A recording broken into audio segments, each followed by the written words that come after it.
दोस्तों एक सवाल, क्या आपने कभी ऐसा कोई फैसला लिया है जो आप जानते थे कि गलत है, जिसके लिए आपके अपने लोगों ने रोका, आपकी अपनी अंतरात्मा ने आपको वैसा करने से रोका, लेकिन फिर भी आपने वैसा किया सिर्फ इसलिए कि झुकना आपको मंजूर नहीं था, सिर्फ इसलिए कि मैं गलत हूँ यह कहना आपको बर्दाश्त नहीं होता था? अगर हाँ तो आप अकेले नहीं हैं। यह इंसान की सबसे पुरानी कमजोरी है और इसका नाम है अहंकार। आज हम बात करेंगे दोस्तों एक ऐसे इंसान की जो हर मायने में असाधारण था, ताकतवर था, बुद्धिमान था, योद्धा था, राजकुमार था, लेकिन उसके अहंकार ने सिर्फ उसे नहीं पूरे कुल को मिटा दिया। जी हाँ, मैं महाभारत की बात कर रहा हूँ। हस्तिनापुर का राजकुमार दुर्योधन। उसे जरा समझिए, सिर्फ खलनायक की तरह मत देखिए उसे। वो एक असाधारण इंसान था, 100 भाइयों में सबसे बड़ा, कर्ण जैसा मित्र जिसे उसने उस वक्त अपनाया जब सारी दुनिया ने दुत्कारा था, अपने लोगों के प्रति वफादार, युद्ध कला में पारंगत, उसमें बहुत कुछ अच्छा था। तो फिर गलत क्या हुआ? एक दिन की बात है दोस्तों, पांडव अपना राजमहल बना चुके थे, इंद्रप्रस्थ, और वो महल इतना भव्य था कि उसकी चर्चा पूरे भारतवर्ष में थी। दुर्योधन उस महल में आया और वहां कुछ ऐसा हुआ जो उसकी जिंदगी का टर्निंग पॉइंट बन गया। महल में माया से बना एक फर्श था, इतना साफ, इतना चमकदार कि वो पानी जैसा दिखता था। दुर्योधन ने कपड़े उठाए, सोचा कि पानी है, लेकिन वहां पर फर्श था और दुर्योधन वहां फिसल गया। वहीं पर खड़ी थी द्रौपदी और उनकी कुछ दासियां। वे दुर्योधन को गिरता देख हंस पड़ी। उस एक हंसी ने दुर्योधन के भीतर कुछ जला दिया। अपमान, जलन, क्रोध और उस सब के नीचे एक गहरी चोट। मैं कमतर हूं, मैं छोटा हूं। और उस दिन से दुर्योधन ने मन ही मन एक ही लक्ष्य बना लिया, पांडवों को मिटाना, उनका सर्वनाश करना। इससे कम में उसका अहंकार तुष्ट नहीं होने वाला था। उसके बाद क्या क्या हुआ आप जानते हैं दोस्तों।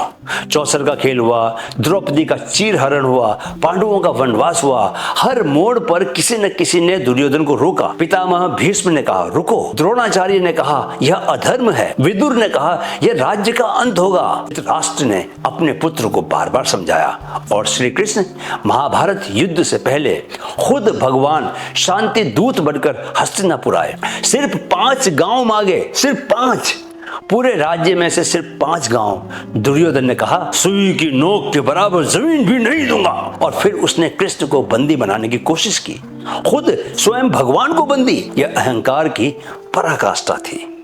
कुरुक्षेत्र का युद्ध हुआ, 18 दिन कौरव पक्ष के 1 करोड़ से ज्यादा योद्धा मारे गए। भीष्म पितामह बाणों की सैया पर पड़े रहे, द्रोणाचार्य मारे गए, कर्ण मारे गए, दुर्योधन के 100 भाई सब मारे। आखिरी दिन दुर्योधन अकेला था, घायल, थका हुआ, एक तालाब में छिपा हुआ।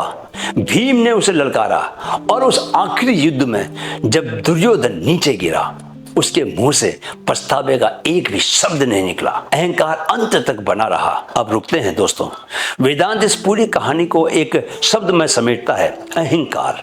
लेकिन वेदांत का अहंकार सिर्फ घमंड नहीं है। वेदांत कहता है अहंकार वो भ्रम है जिसमें इंसान यह मान लेता है कि मैं, यह शरीर, यह नाम, यह पद, यह पहचान, यही सत्य है। संस्कृत में अहम ब्रह्मास्मि है, मैं ब्रह्म हूं।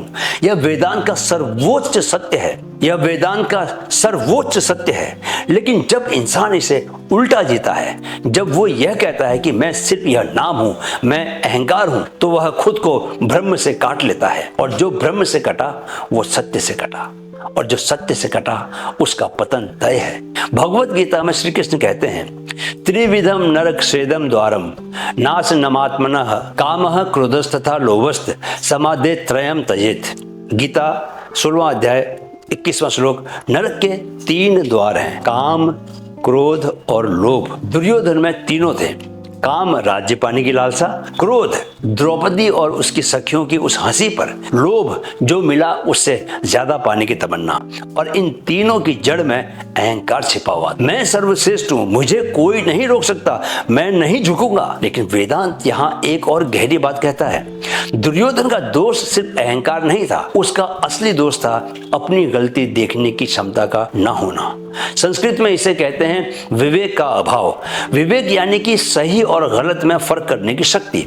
जब विवेक होता है तो इंसान गलती करने के बाद रुक सकता है। जब विवेक नहीं होता तो वो गलती पर गलती करता जाता है। जब जब दुर्योधन को रोका गया, उसका अहंकार उसे यही बताता रहा, ये सब मेरे दुश्मन हैं, ये सब मुझे कमजोर करना चाहते हैं। वो सुन नहीं सका। क्योंकि सुनने के लिए थोड़ा झुकना पड़ता है, और झुकना अहंकार को मंजूर नहीं था। अब जरा अपने आप से पूछिए दोस्तों, कोई रिश्ता है आपकी जिंदगी में जो टूटा हुआ है? कोई इंसान है जिससे बरसों से आपने बात नहीं की?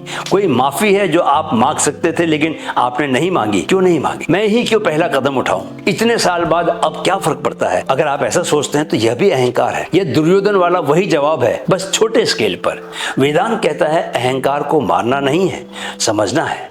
जब भी आपके भीतर वो आवाज आए, मैं नहीं झुकूंगा, उस पर रुकिए और खुद से पूछिए, यह मैं कौन है जो झुकना नहीं चाहता? यह नाम, यह पद, यह शरीर? क्योंकि वेदांत कहता है यह मैं जो आप समझ रहे हैं यह असली आप नहीं है। असली आप वो चेतना है जो इस शरीर के पार है, और वो चेतना कभी अपमानित नहीं होती। सिर्फ अहंकार अपमानित होता है। दुर्योधन को एक हंसी से चोट लगी क्योंकि उसने अपनी पहचान एक बहुत छोटी जगह बांध ली थी। मैं राजकुमार हूं, मैं श्रेष्ठ हूं, मुझ पर कोई हंस नहीं सकता। अगर वो उस पल रुक कर सोचता यह तो सिर्फ हंसी है, मेरी आत्मा इससे कहीं बड़ी है, तो शायद महाभारत ही नहीं होता। दुर्योधन की कहानी हमें एक दर्पण दिखाती है दोस्तों, वो दर्पण जिसमें हम अपना अहंकार देख सकते हैं, छोटा हो या बड़ा। अहंकार हमेशा एक ही काम करता है, वो हमें उस इंसान से, उस सच्चाई से, उस रिश्ते से दूर कर देता है जो हमारे लिए सबसे जरूरी है। आज सिर्फ एक काम कीजिए, वो एक रिश्ता, वो एक इंसान, वो एक माफी जो अहंकार की वजह से रुकी हुई है, उसकी तरफ एक कदम उठाइए। झुकना कमजोरी नहीं है, याद रखिए, झुकना असली ताकत है, क्योंकि झुकता वही है जिससे पता है कि वो सिर्फ अपने अहंकार से बड़ा है।